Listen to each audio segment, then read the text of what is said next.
నేను గద్దించినప్పుడు మీరు ఏం చేయాలంటే లోబడకపోతే, కాబట్టి మీకు అపాయం వచ్చినప్పుడు నేను లోబేదాను. మీకు భయం వచ్చినప్పుడు మీకు భయం వచ్చినప్పుడు నేను అవకాశము చేసేదాను.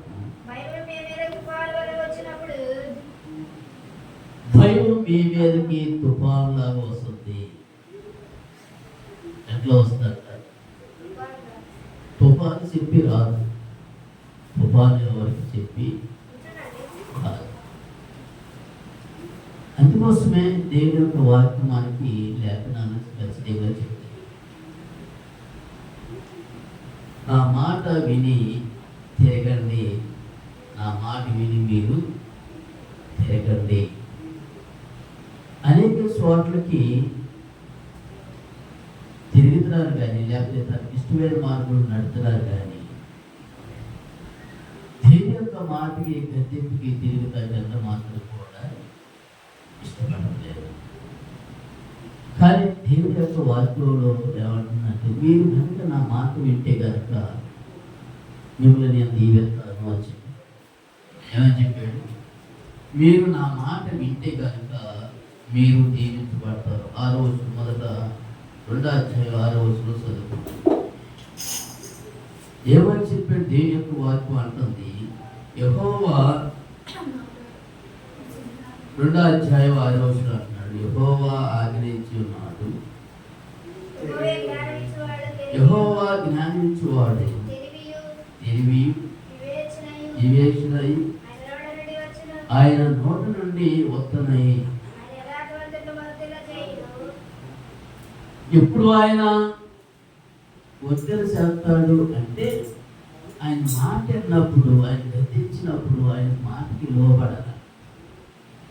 తల్లే కానీ, తండ్రి కానీ, కుమారుడు కానీ, కుమార్తె కానీ ఏం చేయాలి అంటే ఆయనకు లోబడాలి. దేనికి లోబడాలి?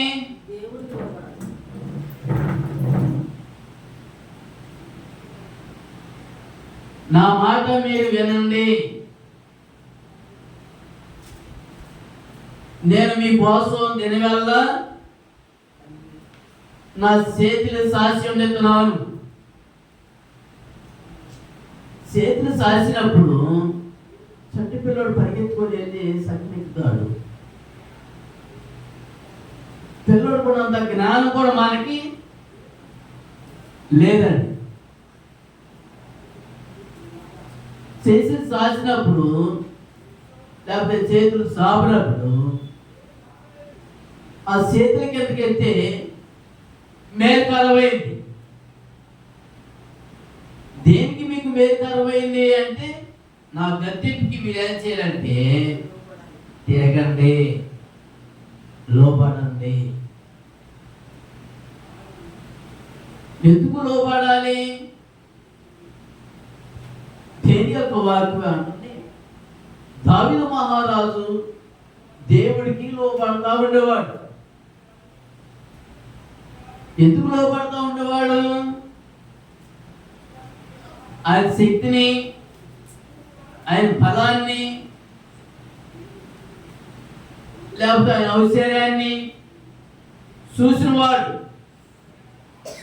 దేవుడికి విధేయుడిగా ఉన్నాడు. అందుకోసమే దావీదు మహారాజుని దీవించుకుంటూ వచ్చాడు. ఎందుకు దీవించుకుంటూ వచ్చాడు?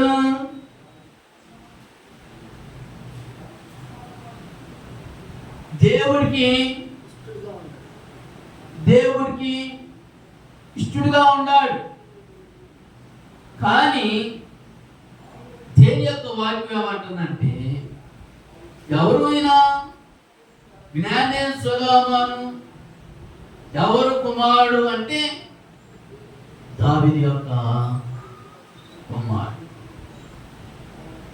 అందుకోసమే దేవుడు ఆయన్ని దీవెత్తాకి ఇష్టపడ్డాడు. ఎందుకు దేవుడు ఆయన్ని దీవెత్తాకి ఇష్టపడ్డాడంటే, చూడండి దేని యొక్క వాక్యం ఏమంటుందంటే, కీర్తనకారుడు 118వ కీర్తనలో 15వ వచనంలో దేని యొక్క వాక్యం ఏమని చెప్తుందంటే, నీతిమంతుల గుడారము, రక్షణను గూర్చిన ఉత్సాహ సమాధము, నీతిమంతుల గుడారం, రక్షణ గూర్చిన రక్షణ కూర్చిన ఉత్సాహ సమాధము, ఉత్సాహ సమాధము సునాదం వినపడాలి. యెహోవా దక్షిణాస్తము, యెహోవా దక్షిణ హస్తము. సాహస కార్యములను చేయు, నువ్వేం చేసే పనులన్నీ ఆయన సాహస కార్యములు ఆయన చేయను. ఎప్పుడు ఆయన చేస్తాడు అంటే ఆయన మాటకి, ఆయన గద్దెంపుకి నువ్వు తిరగాలి. నువ్వు తిరిగితే కనుక నీ మేలు కాదు. అందుకోసమే దేని యొక్క వాక్యం మనకి లేఖనాలు ఖచ్చితంగా చెప్తుంది. నీతిమంతుల గుడారము, రక్షణ కూర్చిన ఉత్సాహ సునాదము వినబడుతుంది. యెహోవా దక్షిణ హస్తము సాహస కార్యములన్నింటినీ చేయును. యెహోవా దక్షిణ హస్తము మహోన్నతమైన. యెహోవా దక్షిణ హస్తము సాహస కార్యములు చేయును. నేను సావను, సజీవుడు క్రియలను, యెహోవా క్రియలను వివరించెదను. యెహోవా క్రియలను నేను వివరించేదాను.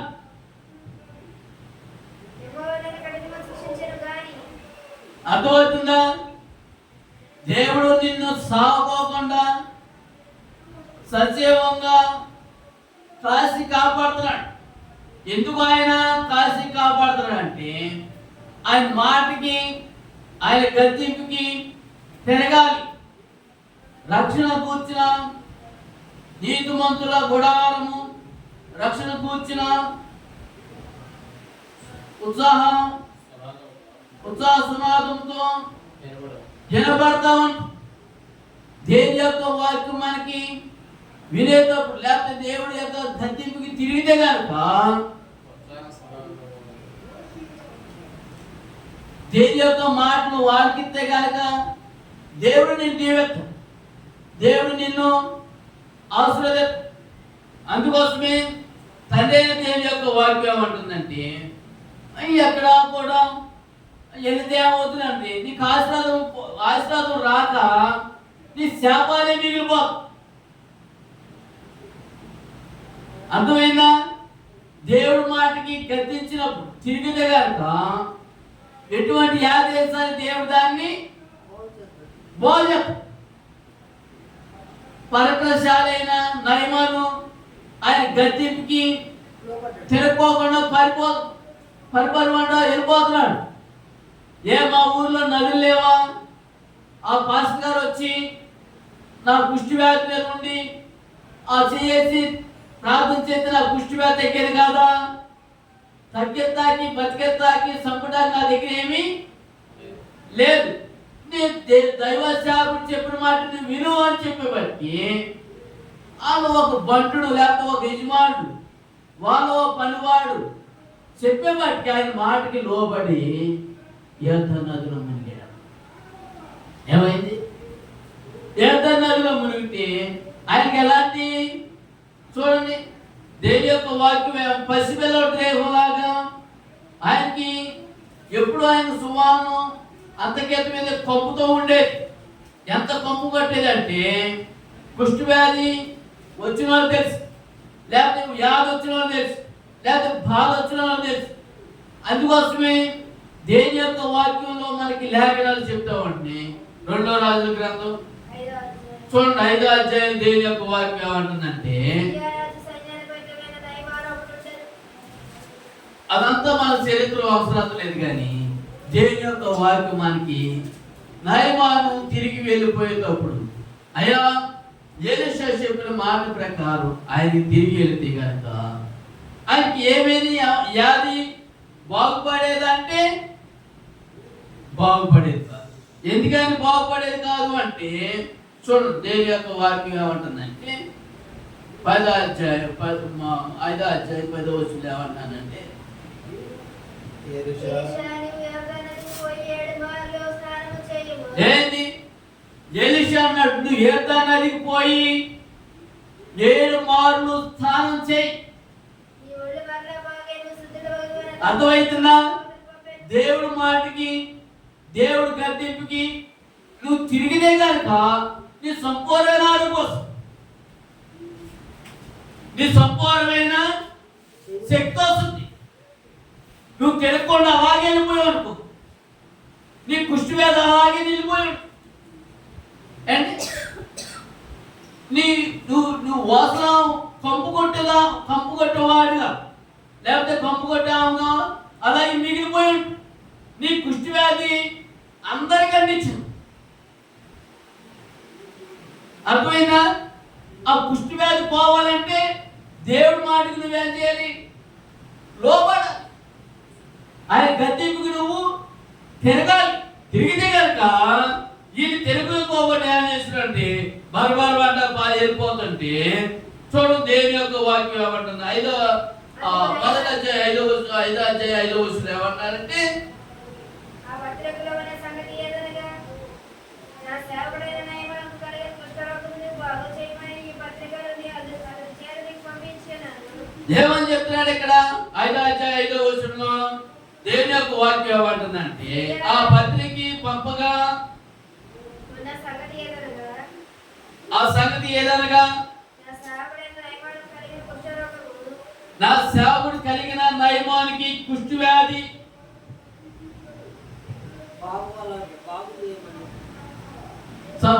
నా నయమానికి కలిగిన ఈ కుష్టి వ్యాధి నీకు బాగు చేయవాలని నువ్వు బాగు చేయాలి. ఈ పత్రికను అతని చేత నీకు పంపించి ఉన్నాను. ఈ పత్రిక అతని చేత నేను పంపించి ఉన్నాను. రాజు ఈ పత్రికను చదివి రాజుగారు ఈ పత్రిక చదివి వస్త్రములు చింపుకొని ఏంటి? వస్త్రాలు చించుకుంటే ఎవరికి నష్టం? చంపుటకును బ్రతికించుటకును అర్థమైందా? సంపుటాకి బ్రతికించుటకును బతికెత్తా నా దగ్గర ఏమి? నేను దేవుడనా? నేను దేవుడు కాదు. ఒకరికి ఎదిగిన కుష్ఠరోగమును మాన్పుమని రాజ్యం పోవాలన్నా, రాజ్యం రావాలన్నా, కుష్టి పోవాలన్నా, కుష్టి ఉండాలన్నా ఎవరి సొంతలో ఉంది? దేవుడి సొంతలో ఉంది. అర్థమవుతుందా? అందుకోసమే తండ్రి అయిన దేవుడి వాక్యం ఏమని చెప్తుందంటే ఆయన గద్దెంపుకి ఏం చేయాలి? మనం లోపల తిరగాలి. ఆయన గద్దెంపుకి తిరిగితే కనుక నీ కుష్టి వ్యాధి పోతుంది.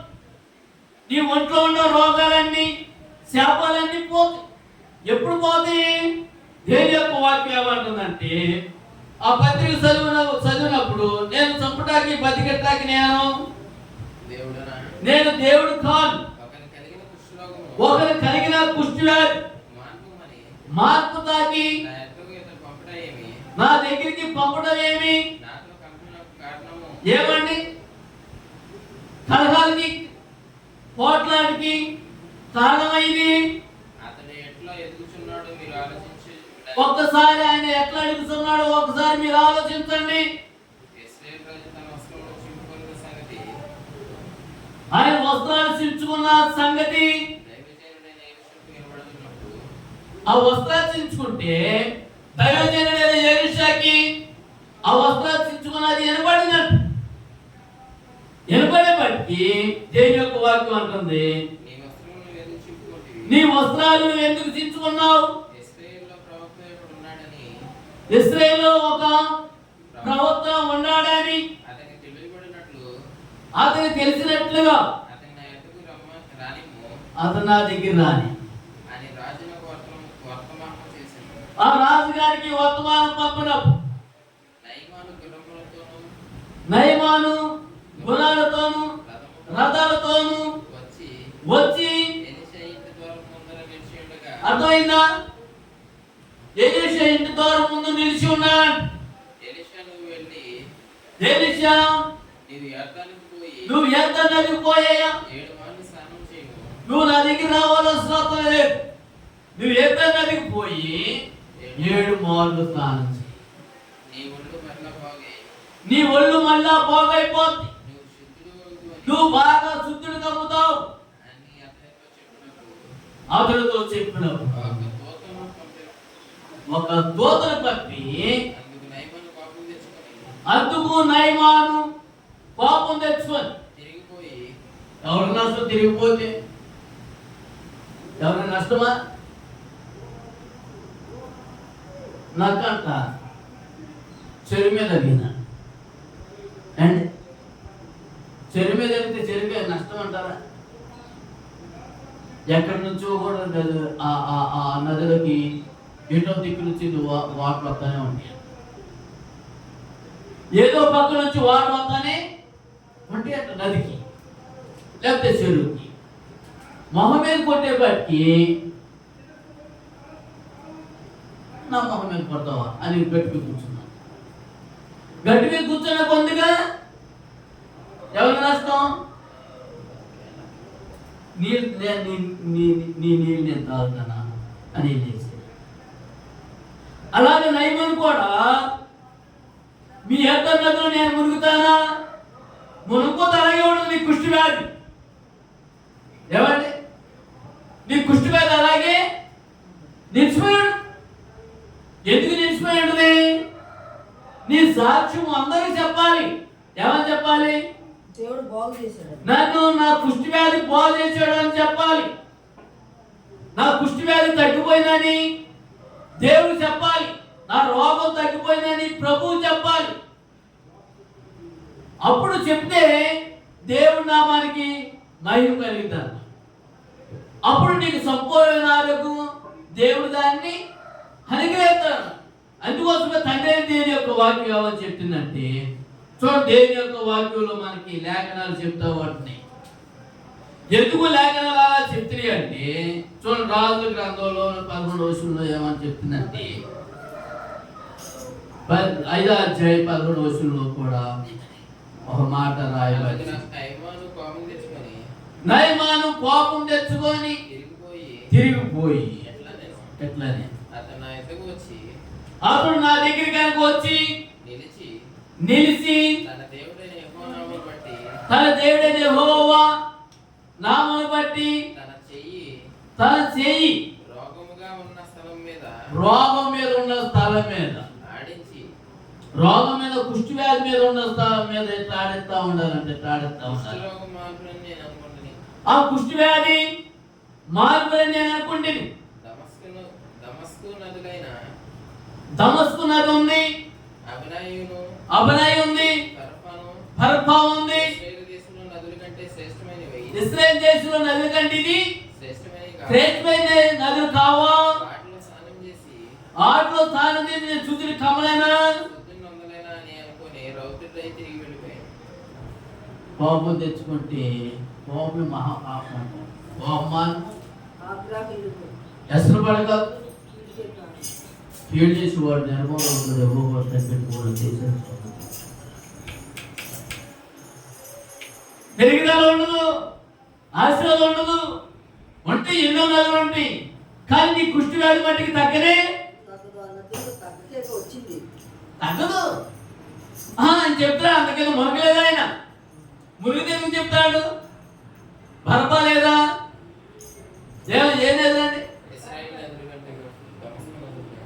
ఎన్ని నదులండి? చూడండి 11వ వచనం చదువు. దేవుని యొక్క వాక్యం అంటుంది, అందుకు నయమాను కోపం తెచ్చుకొని తిరిగిపోయి ఎట్లా నేను అతను నా దగ్గరికి వచ్చి నిలిచి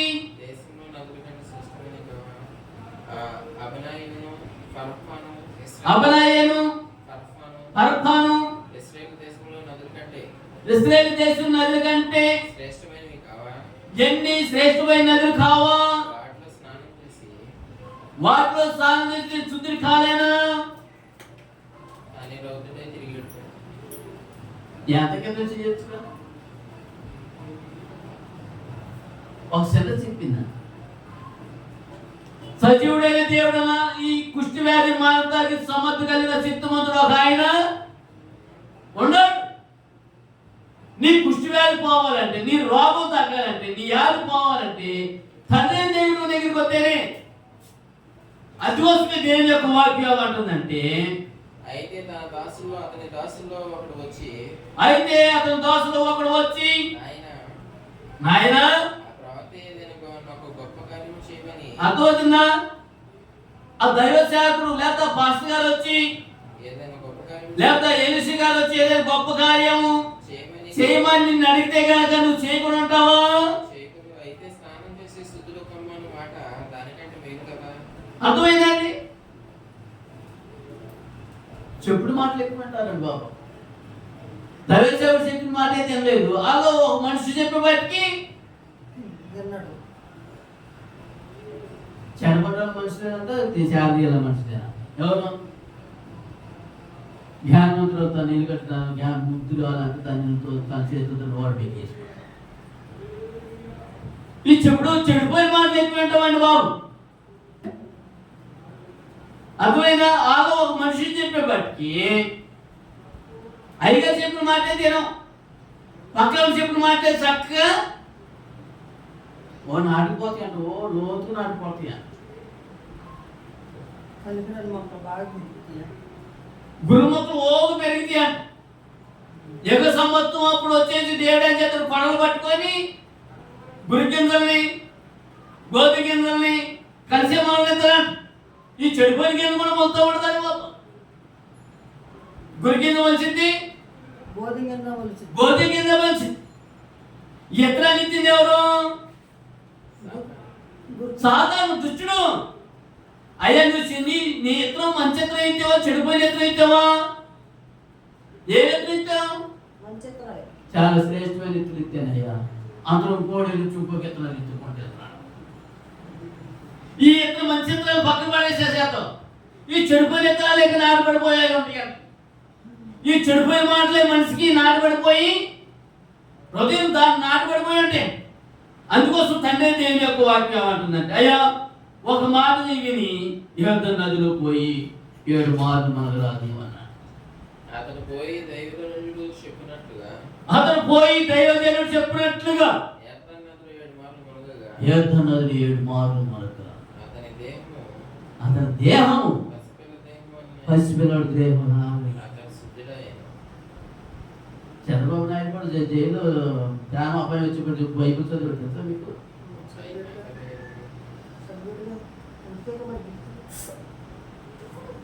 భయం వచ్చేసి బైబుల్ చదివాడు. ఎందుకని?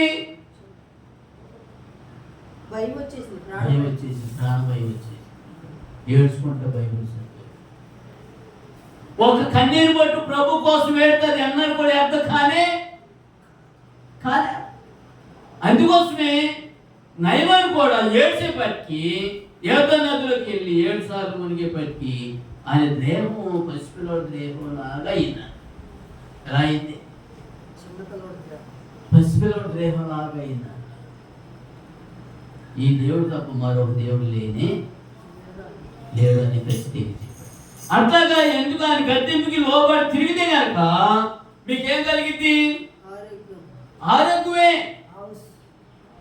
ఆరోగ్యం నీకు అనుగ్రహిస్తాడు. ఎప్పుడు ఆయన అనుగ్రహిస్తాడు అంటే సామెతలు రాసిన గ్రంథంలో ఇంత వాక్యం చదువుకున్న కనుక 2వ అధ్యాయం దేవుని యొక్క వాక్యంలో సామెతలు రాసిన గ్రంథం 2వ అధ్యాయంలో దేవుని యొక్క వాక్యం అంటున్నది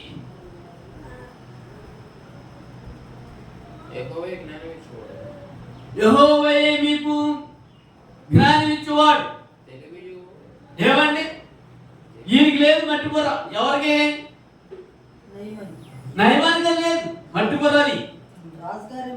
మన రాజుగారే ఓ పక్కమ్మటి ఒక ఆయన యోధులు చెప్పేపాటికి ఆ మాట విన్నాడు. ఆలకించేపాటికి ఈయనకేమైంది? దాన్ని ఏమంటారు? జ్ఞానోదయం వచ్చింది. ఆయనకి తెలివి వచ్చింది. ఆ కుష్టి వ్యాధిని మానిపించుకోవడానికి శక్తిమంతుడయ్యాడు. పసిపిల్లడు రేపులాగా ఆయన లేవు చూసుకునేప్పటికీ ఎంత సంతోషం, ఎంత ఆనందం. వ్యాధి పోగానే ఎంత ఆనందం వస్తుంది. కుటుంబాలు విడిపోయి కుటుంబాలను కలుసుకుంటే ఎంత ఆనందం వస్తుంది. చచ్చిపోయిన పైకి లేకపోతే ఎంత ఆనందం వస్తుంది, ఎంత ఆనందం వస్తుంది. కొందరైతే పారిపోతారు.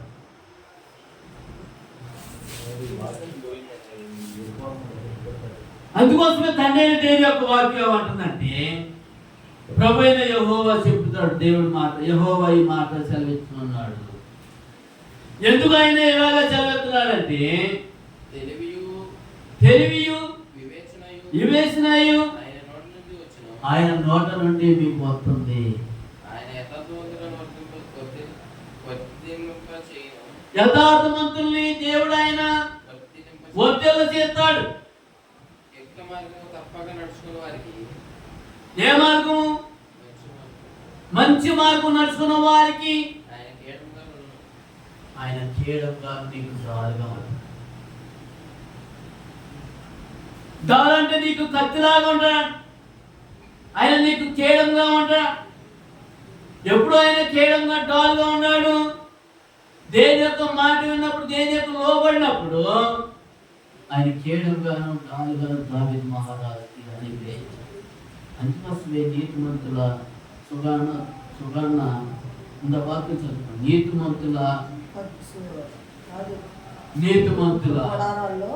నీతిమంతుల గుడారాల్లో రక్షణ కూర్చున్న ఉత్సాహం సువానము వినబడుతున్నారు. ఎప్పుడు అయినా నీతిగా యథార్థంగా జీవించాలి అంటే దేని యొక్క మాటలు ఏమని చెప్తున్నాయి అంటే, చూడండి అదే ఆ వాక్యంలో 118వ కీర్తనలో దేని యొక్క వాక్యం ఏమని చెప్తుందంటే,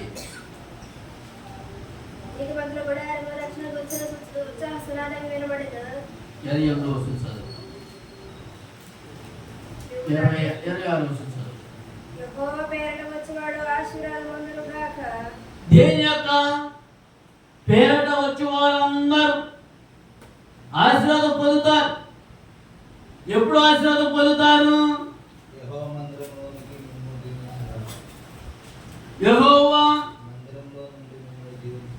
యెహోవా మందిరంలో నుండి మిమ్మల్ని దీవిస్తాడు. మీకు ఆశీర్వాదం. ఆయన మొక్కలు నాటబడిన ప్రతి మొక్కకి, ఆయన దగ్గర ప్రార్థన చేసే ప్రతి మొక్కకి దేవుడు కంపల్సరీ ఒక రోజున ఆశీర్వాదం వస్తుంది. ఆశీర్వాదం రాకుండా ఉంటాక అసాధ్యమైన భూలోకంలో ఏది కూడా దేవుడు సమస్తము సాధ్యమైందే. దేవుని యొక్క మాటలు యథార్థమైనవి, ఆయన మాటలు నమ్మదగినవి. భూమి ఆకాశాన్ని గతించిపోతే కానీ దేని యొక్క లేఖనాల వాటికి ఒక సున్నా కానీ ఒక ఒత్తే కానీ వల్లే కానీ అన్నాడు కూడా తప్పు అని తప్పు. ఎందుకని తప్పుదంటే దేవుని యొక్క వాక్యంలో మీకు లేఖనాలు ఖచ్చితంగా చెప్తామండి. ఎందుకు లేఖనాలు మీకు ఖచ్చితంగా చెప్తున్నాయి అంటే, దేవుడి మాట మీరు ఇంటే కనుక మీకు మేలుకరమైంది, లేకపోతే ఆశీర్వాదకరమైంది. అందుకోసమే తనైన దేవుడి వాక్యం మనకి లేఖనాలు ఖచ్చితంగా మీకు సెలవెత్తా ఉంటాయి. ఎవరి మీకు లేఖనాలు సెలవెత్తని అంటే, చూడండి దేవుని యొక్క వాక్యంలో 2వ అధ్యాయంలో 6వ వచనంలోకి వచ్చినాక మనకి శ్రేష్టమైన మాటలు ఇక్కడ కనిపిస్తా ఉంటుంది. ఆయన యథార్థవంతులను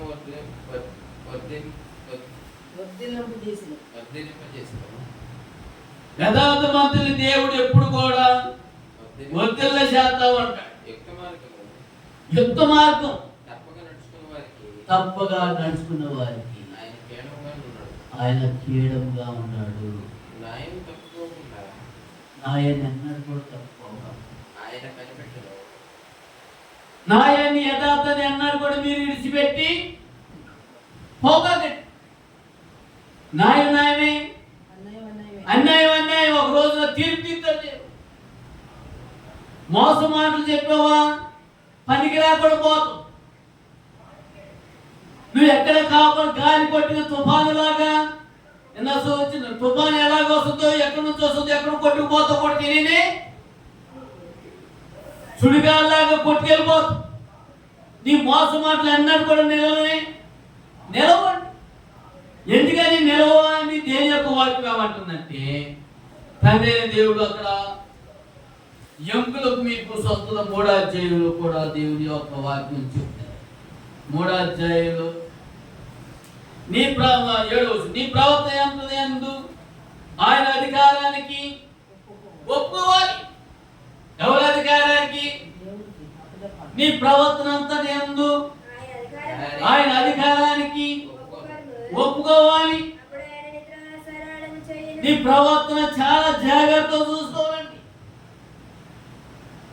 నా ప్రవర్తనకి ఏంటండి బాబు, నా ప్రవర్తన నిప్పు అంటారు. ఇవాళ దైవ సేవకులు కొట్టుకొచ్చమ్మ వస్తున్నాను చూసుకోలే అని కూడా పాస్టర్ గారు కాకుండా మా అబ్బాయి నువ్వు అనేదా కలపలపరంగా ఆయన చేసిన పనులన్నీ చేసి వచ్చేసి మొదలకుండా వచ్చేసి ఇంట్లో కూర్చునేవాడు. వాళ్ళ అమ్మ ఇంట్లో బయట కూర్చునేదాన్ని. ఎవరు రావడం? మా అబ్బాయి ఇంట్లోనే ఉన్నాడు. మా అబ్బాయి నిప్పు అనేదాన్ని. నిప్పు అంటున్నావు ఎవరు?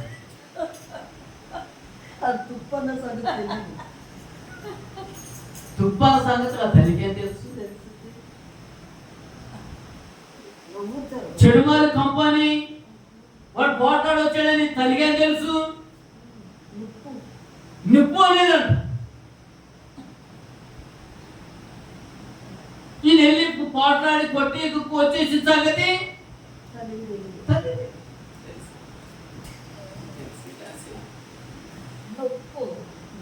అందుకోసమే తండ్రి దేని యొక్క వాక్యం ఏమంటుందంటే చూడండి 3వ అధ్యాయంలో నీ ప్రవర్తన ఎంతటి యందు ఆయన అధికారానికి ఒప్పుకోవాలి. నీ త్రోవలన్నీ సరళం చేస్తాడు. నాకు బాగా ఇంతలో తలకాయ ఇంతలో మెదడు అనుకోగాదు. తారతన్యం ఉంటాడు, తలతన్యం ఒక్కొక్కడు ఉంటాడు. ఏంటి నువ్వు కొంచెం ఎత్తగా చెట్టు ఇంకా బాగా ఎక్కువ ఉంటారు. మేఘాల్లోకి వెళ్ళేవాడు ఉంటాడు.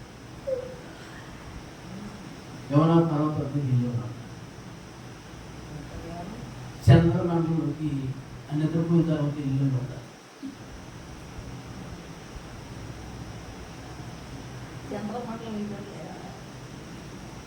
అర్థమైందా? సూర్యమండలంలోకి వెళ్ళేవారు అంత జ్ఞానం కలిగిన వారి భూలోకంలో ఉండదు. జ్ఞానం ఎవరిది?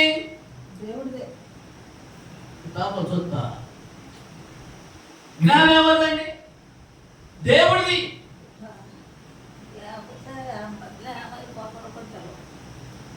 అందుకోసమే దేవుని యొక్క వాక్యం ఏమంటుందంటే చూడండి, నీ ప్రవర్తన అంటే అంతటి యందు ఆయన అధికారానికి ఒప్పుకోను. అప్పుడు నీ త్రోవలన్నీ సరళం చేస్తాడు దేవుడు. నేను జ్ఞానం కదా అని నువ్వు అనుకో. దేవుడి అందు నీకు భయభక్తులు కలిగి ఎప్పుడు నువ్వు భయభక్తులు కలిగి ఉంటావు? చెడిపోయిన దాన్ని అంతా ఎప్పుడు విడిచిపెడతావు?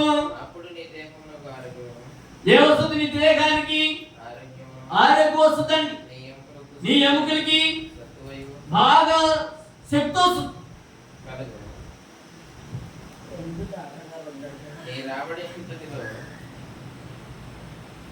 నీ రాబడి అంతటి నువ్వు 10వ భాగం ఇచ్చి ఏమండి 10వ భాగం ఇచ్చి మన ఆయన అన్నాడు మొదలు గుడ్డు మీదేనండి, మొదలు ఒడ్డుపట్టు మీకేనండి.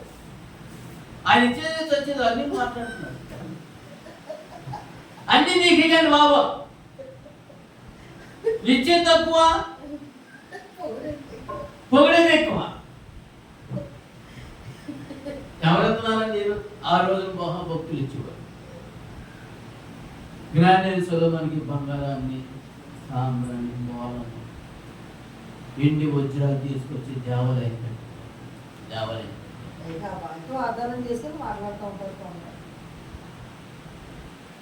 అర్థమవుతుందా?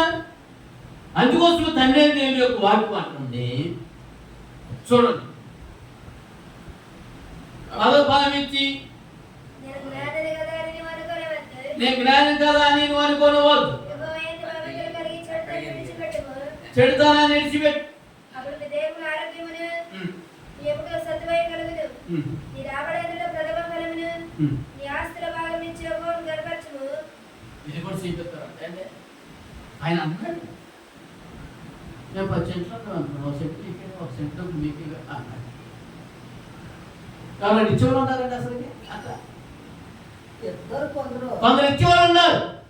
ఈయన ఎవరు ఇచ్చారు? కయ్యనేమో లోపల దాచుకునేవాడు. తాడు తప్పులు ఇచ్చేవాడు, శ్రేష్టమైన దాచుకునేవాడు.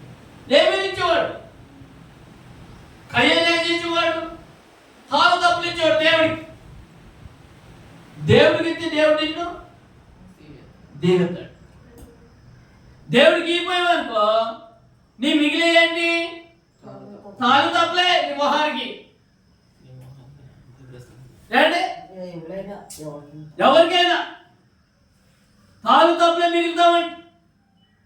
శ్రేష్టమైన తీసుకొచ్చి దేవుడికి అర్పిస్తే మంచి పంట శ్రేష్టమైన గొర్రెని తీసుకొచ్చి దేవుడికి బలి అర్పించు. ఆది కాండంలో చూడండి, ఆది కాండం దేవుని యొక్క వాక్యం అని చెప్పింది. శ్రేష్టమైన తీసుకొచ్చి కయ్యని హేబేలు అన్నదమ్ములుగా కలిగి ఉన్నప్పుడు శ్రేష్టమైన తీసుకొచ్చి కయ్యను అర్పణ దేవుడు అంగీకరించలేదు, హేబేలు అర్పణ దేవుడు అంగీకరించు. ఎందుకు ఆయన అంగీకరించాడు? కయ్యోను అర్పణ చూడండి కయ్యోను అతని అర్పణను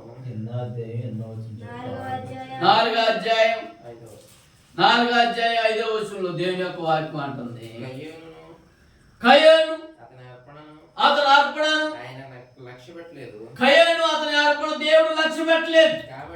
కాబట్టి కయ్యోనుకు మిక్కిలి కోపం వచ్చి దేవుడి మీద మిక్కిలి కోపం వచ్చి అతడు తన ముఖము అంటే చిన్నపుచ్చుకొని ఇచ్చేవాళ్ళు ఎవరి కూడా ఇచ్చేవాళ్ళు కూడా చెడగొడతారు ఎందుకే అంటారు. అయ్యగారు బాగుపడతలేదా? మా పెద్ద అయ్యగారు అట్టే అన్నారు, జోషప్ డాలయ్య గారు. దేవుడు ఇంకోసారి తీసుకొచ్చి అన్యులతో తీసుకొచ్చి కట్లు ఇచ్చాడు దేవుడు కోటానికి. అర్థమైందా?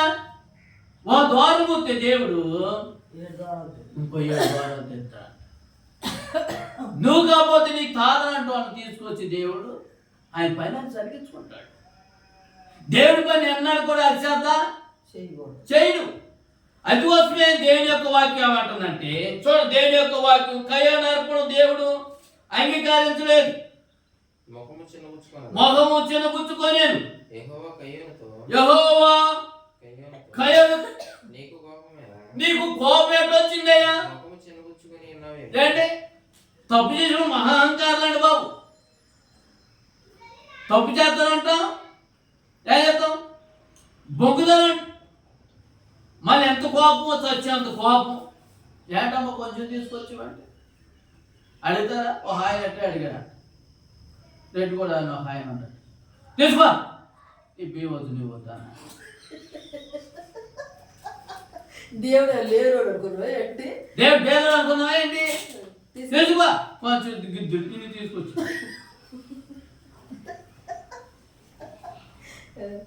వద్దమ్మా తీసుకెళ్ళిపో. పావులు రూపాయలు వేసారట. పాలలు రూపాయలు అప్పటి నుంచి సేవలే. పాలలు రూపాయలు 10 రూపాయలు పడిపోయినా కానీ 10 రూపాయలు సందాలు పడతానే ఉండాలి. పడతలేదంట 10 రూపాయలు పాలలు కూడా సందాలు వస్తానే ఉండాలి. 2 రూపాయలు ఆగండి ఆగండి ఆగండి 10 రూపాయలు పాలలు వేసేవాళ్ళు సందాలు ఆగండి అన్న. అసలు మీరు అయిపోయిన పర్వాలేదు.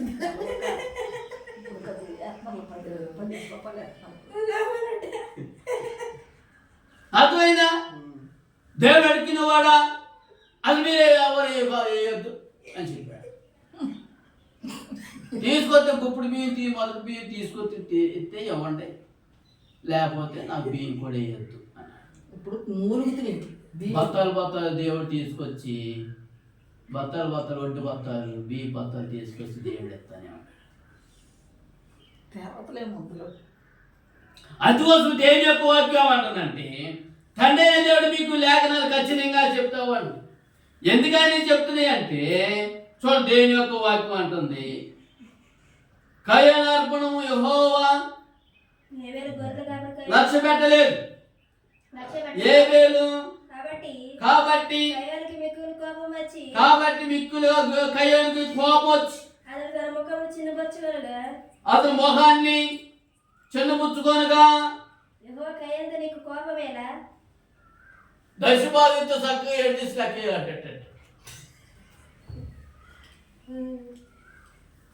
ఇచ్చే సంగతి ప్రభువు తెలుసా తెలీదా? తెలుసు, ఆయనకు మాత్రమే తెలియాలంట. కుడి చేతితో ఇచ్చింది ఎడం చేతికి కూడా తెలియకూడదంట. అర్థమైందండి? బైబిల్ గ్రంథాలు కుడి చేతి ఇచ్చింది ఎడం చేతి కూడా తెలియకూడదంట. ఇది చెయ్యాలంటే ఎందుకు అందిస్తున్నావు అంటదంట. ఏ చెయ్య ఎడం చెయ్యి లెక్కేస్తంటే ఇదే లెక్కేసేది, ఎందుకు అందిస్తున్నావు అంటదంట. అర్థమైందా? కొందరు పాశ్రం కూడా అంటూ ఉంటారు, ఎందుకని అంటారు? నేను అన్నాను కానీ నువ్వే కాదు, చాలా మంది దేవుడి సొమ్ము అంటే ఇస్తాకి ఎంత మాత్రం కూడా ఇష్టపడు. కానీ దేవుని యొక్క వాక్యం ఏమంటుంది? తండ్రి అయిన దేవుని యొక్క వాక్యం ఏమంటుందంటే ఆ రోజు నుంచి ఈ రోజు వారు దేవుడి సొమ్ము ఎవరు చీపుకోకుండా దేవుడు అర్పణ దేవుడికి అంగీకరించాలి. మనం తినేది ఎంత తింటాం?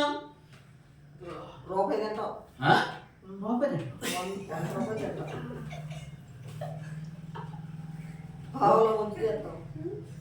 రూపాయి తింటే 5 పైసలు వద్దు నువ్వు అన్నట్టు. రూపాయి తిని ఆయనకి ఇచ్చేది ఎంత రూపాయలు? 5 పైసలు. 100 10 రూపాయలు తీయాలి. 10 పైసలు నోటికి 10 రూపాయలు. రూపాయికి 10 రూపాయలు, రూపాయికి 10 పైసలు. అర్థమైందా? అట్లాగా దేవుని యొక్క వాక్యంలో లేఖనాలు ఖచ్చితంగా చెప్తాయి. నువ్వు ఆశీర్వదించబడాలంటే ఏంటి? ఎంత ఆశీర్వాదం ఉందో.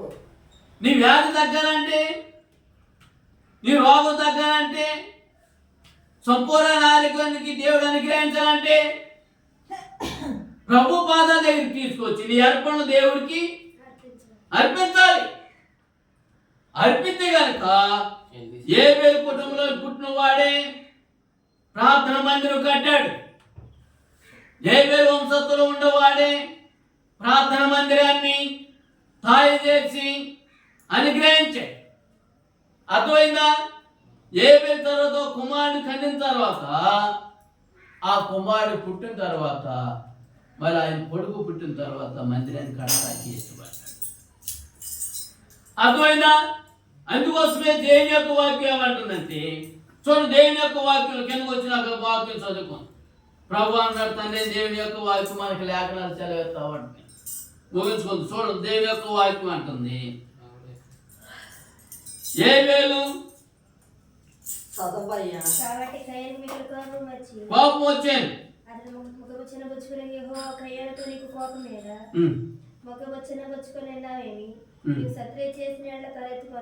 ఏంటండి? నువ్వు సత్క్రియ చేసిన నువ్వు తలెత్తుకుని తలెత్తుకున్నావా? సత్క్రియ చేయని వాకిట ఏమంటుంది? పాపం వాకిట్లోకి వచ్చి కూర్చోండి.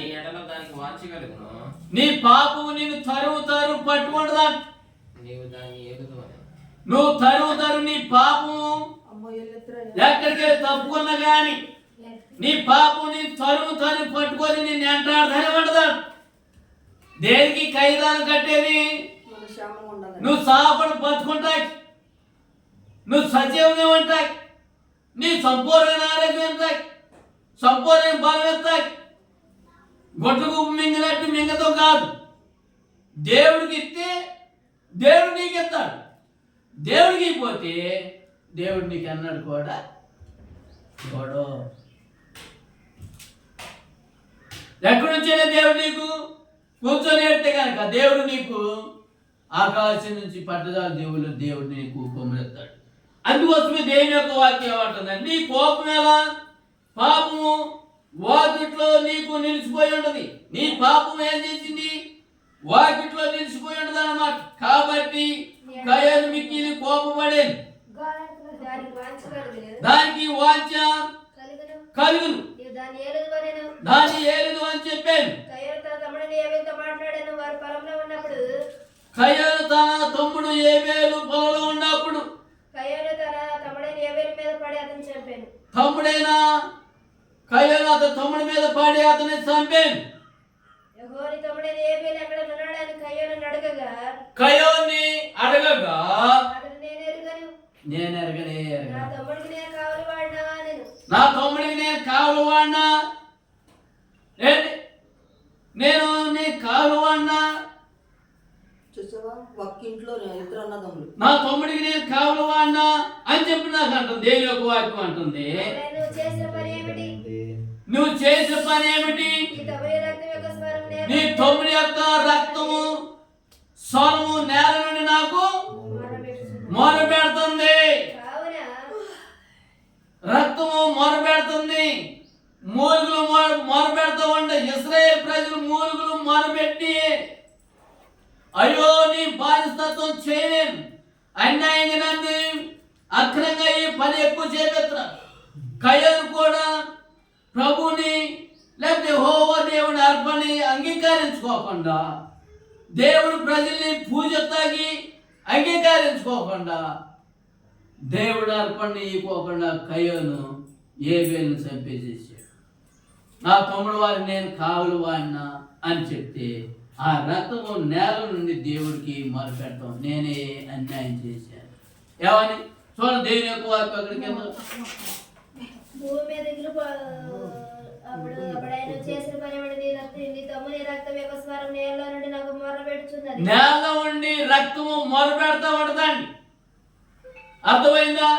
ఒకడు చంపితే గనక, ఒకడిని హత్య చేస్తే గనక ఆ రక్త పొట్టు భూమి మీద పడి దేవుడికి మొరపెడతా ఉంటది.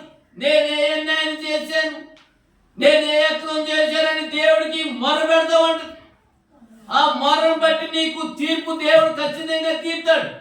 ఎప్పుడు వారు తీర్తాడు? నీ పిల్ల తరాన్ని దేశ దింబర్లాగా చేస్తాడు. అర్థమైందా? నేను ఒకరిని చంపే కదా, ఒకరిని హత్య చేసే కదా, ఒకరిని హంతం చేసే కదా అని అనుకున్నావు, కానీ ఆ రక్తము నేల మీద పడి దేవుడికి మొరపెట్టిందండి. దేవుడికి మొరపెట్టింది. కత్తి పట్టుకున్న కత్తితోనే చచ్చిపోతాడు, హంతమైపోతాడు, కత్తితోనే హంతమైపోతాడు, కత్తితోనే నాశనం అయిపోతాడు.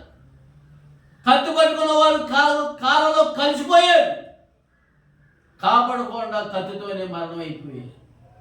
ఎదుటివాడు చంపితే ఆడు ప్లాన్ వేసి నిన్ను కూడా ఒక రోజున చంపాడు.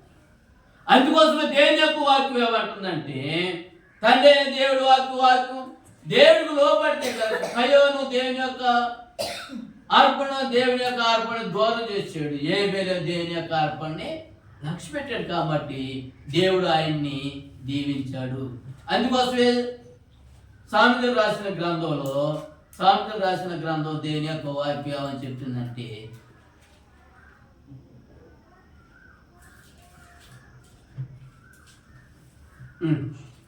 సామెతలు రాసిన గ్రంథం దేవుని యొక్క వాక్యం మనకి లేఖనాలు చెప్తామంట.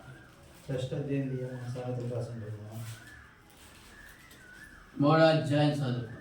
మూడో అధ్యాయం. నేను జ్ఞానంగా అనుకోవద్దు,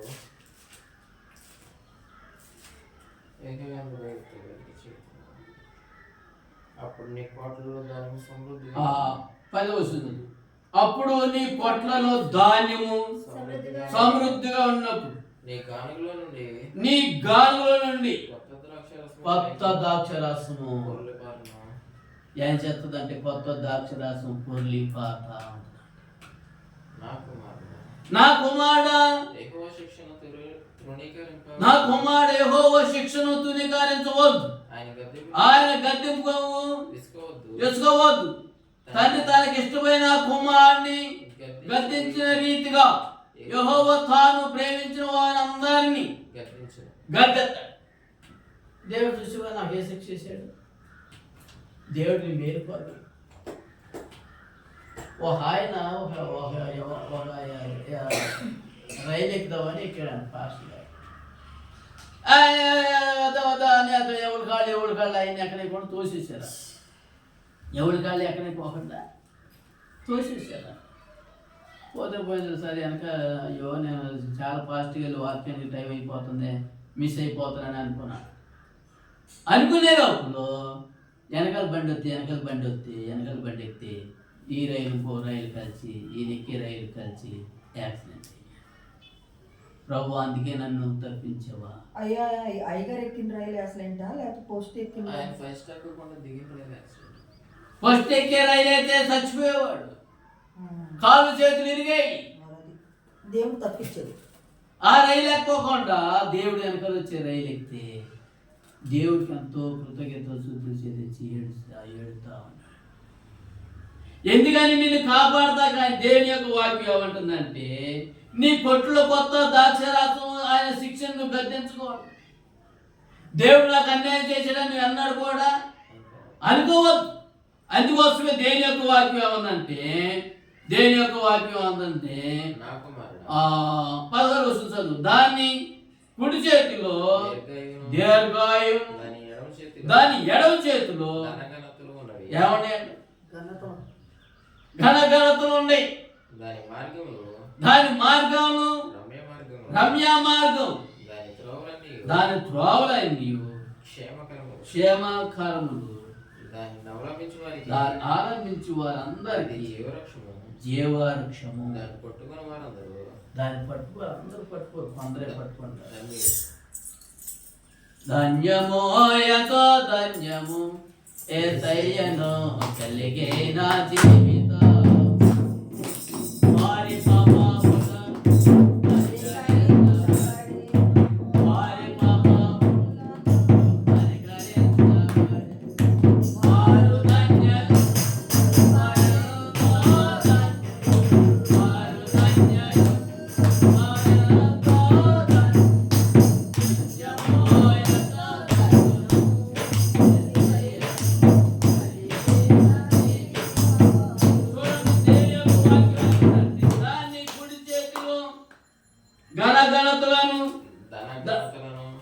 ధనఘనతలను ఉండవి.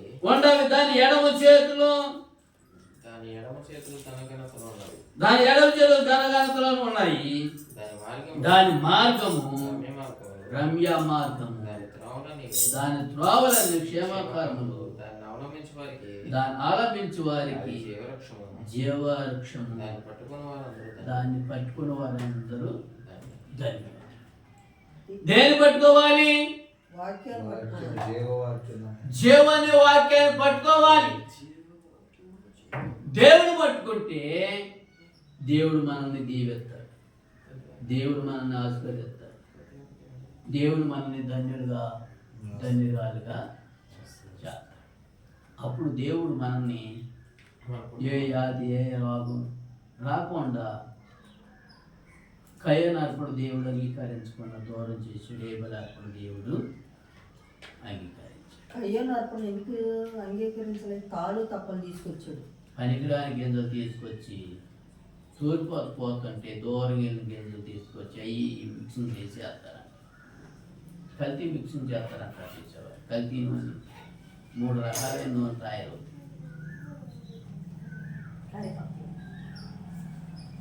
ప్రతి దాంట్లో కూడా కల్తీలే. తినే ఆహారం కానించి అన్ని కల్తీలు. కానీ కల్తీ లేకుండా నీతిగా యథార్థుడు దేవుడు మనల్ని దీవించి ఆశీర్వదించి అభివృద్ధికి అవకాశం కొద్దివాకు దేవుడు దీవించిన గాక. ప్రేమ నమ్మకలేసయా జీవాధిపతి నమాత నీ ఘనమైన పాదాలకి నీ శ్రేష్టమైన నామానికి ప్రభు ఈ వాక్యాన్ని నీరు కట్టి ఫలించేనా నీ బిడ్డపై నీ ఆత్మ నుంచి నీ దేవతల నుంచి నీ కంచె నుంచి మరో తరడైన నీకు నా సొమ్ము కూడా నేను తొలగుతాను. నీ బిడ్డకి అనుగ్రహిస్తా ఆ చీడ పురుగులన్నిటినీ గద్దించయ్యా. గద్దెత్తావు. నీ సొమ్ము నీకు ఇస్తే నమ్మకస్తులుగా మార్చయ్యా. నా ప్రభు దేవుడు ఉండవనేది, మా ఆశ్రయం ఉండవనేది, మా పోరాటం ఉండవనేది. అంచులంచులుగా దీవించి నీ గద్దెంపు విని నీకు తిరిగే భాగ్యం అనుగ్రహించు. అందుకోసమే దేవుని యొక్క వార్త, నా గద్దెంపు తిరగండి, నీకు లోపడతావు సహాయం. నయమని బాధిస్తున్నది ప్రభా, ఏ మీరు బాధిస్తుంది నన్ను కూడా బాగుంది. ప్రభా, నీ భక్తులు జ్ఞానం పలికిన సమయంలో పంపించయ్యా. వీళ్ళందరూ బాధ్యత సార్. పది అర్పణ ప్రతిష్టార్పణ తీసుకొచ్చి నీ సన్నిధిలో పెడతారు. ఆది అంతవరకు ఉండాలి సార్. నీకు ఈపోతే ఎటుపోతాయి, అవునైనా ఎటు పోవాలో తెలుసు, పోనీకోకుండా చెయ్యి. చిన్న ఎటు అయిపోవాలో తెలుసు. నాయనా కాలం జోజలు ఊరే నీటి పొగ, మీరు అనుగ్రహించండి. జోజలు ఊరే నీటి పొగ అని మీరు అనుగ్రహించండి. ఆకాశ పూలు ఇంకునైనా పడిజా దేవుడు కొమ్మరి, సోమరించి పడిజా దేవుడు కొమ్మరి 7 ద్వారా తీర్థాలు సాయం. నూతన ఆత్మలు 50 నాయన, నూతన గిద్దలు 50. నా తండ్రి దేవుడు ఉండాలి రేపు ఈ వార్తండి నీ మహిమ తెచ్చుకున్న ఆయన నీకు నేను నా ప్రభు కీర్తన మగడు నేర్చు ప్రార్థన చేయడం పరలోకమైన మాట్లాడి నేను నీ రాజ్యం మాకు ఇష్టం పరలోకం నేను ఇట్లా భూలోకం మాకు దయచ్చు తప్పించండి. ఎందుకంటే రాజ్యం బలం శక్తి మహిమ నిరంతరం నీవు ఉన్నావు తండ్రి. పరిశుద్ధాత్మనే సావసు బోలో పరిశుద్ధి ప్రజలకి కూడా వచ్చినాయి గళ్ళకి ప్రజలకి దాసు కుటుంబానికి పిల్లలకు సదాకాయతో వేసినట్టుమే జయం ప్రవేశమే ప్రవేశనామం సంపూర్ణ అందరికీ